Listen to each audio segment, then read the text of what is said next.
विश्व राजनीति में कुछ अलग अलग तरीके की घटनाएं चल रही है। तालिबान को आतंकी संगठनों की सूची से हटाएगा रूस। एक अजीब तरीके की न्यूज़ निकल के आ रही है दोस्तों। बैन के 21 साल बाद फैसला लिया है और वो कह रहे हैं कि वे असली ताकत, हम उनसे अलग नहीं, उनको ताकत मान रहे हैं। और रसिया इसका पूरा समर्थन कर रहा है कि अफगानिस्तान को है वो टेररिस्ट जो ग्रुप है उससे अलग कर दिया जाए।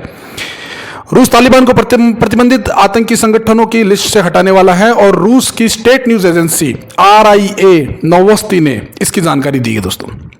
रिपोर्ट के मुताबिक रूस के विदेश मंत्री सरगेई लावरोव ने कहा कि कजाकिस्तान ने हाल ही में तालिबान को लेकर यह फैसला लिया है और हम भी इसे जल्द ही लागू करेंगे।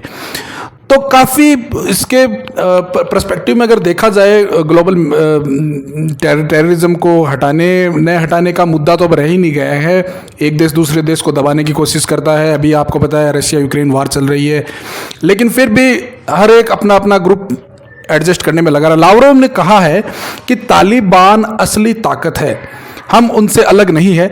सेंट्रल एशिया में हमारे सहयोगी भी उनसे अलग नहीं है।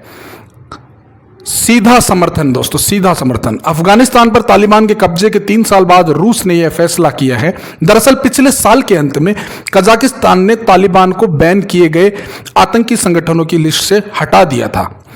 रूस से तेल खरीदना चाहता है तालिबान। दो देशों का जब तक ट्रेड नहीं होगा तब तक आर्थिक उन्नति अब सोचना भी मतलब पॉसिबल नहीं दोस्तों। रूस से तालिबान पर तमाम पाबंदियों के बावजूद उससे अपने संबंध बनाए रखे हैं। हालांकि उन्होंने अब तक तालिबान को अफगानिस्तान की सरकार के तौर पर मान्यता नहीं दी है। रूस ने तालिबान को सेंट पीटर्सबर्ग में होने वाले इंटरनेशनल इकोनॉमिक फोरम के लिए भी न्योता दिया है। यह इवेंट 5 से 8 जून को होगा। रूसी मीडिया TASS की रिपोर्ट के मुताबिक अफगानिस्तान ने रूस में तेल खरीदने की भी इच्छा जताई है। पश्तो भाषा में तालिबान का जो अर्थ होता है वो होता है छात्र, स्टूडेंट। इस संगठन की स्थापना साल 1994 में अफगानिस्तान के कंधार शहर में हुई थी।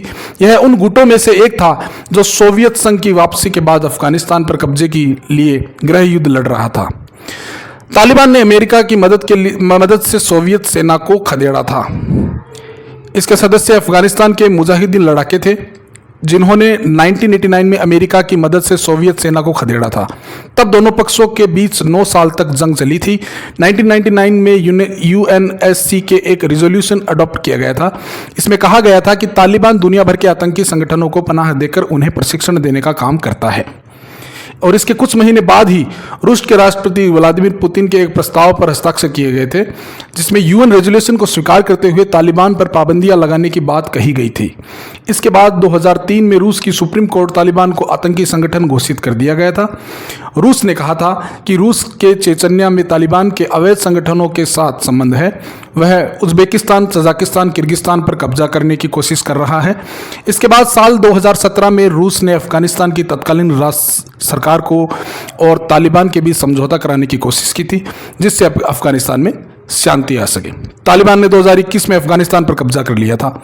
इस बारे में आपको मीडिया में आपको पता चल ही गया होगा दोस्तों। तो कुल मिला के ये है कि रसिया पहले इसको मान्यता देगा और एक दूसरे के संबंध बढ़ेंगे, ट्रेड बढ़ेगा।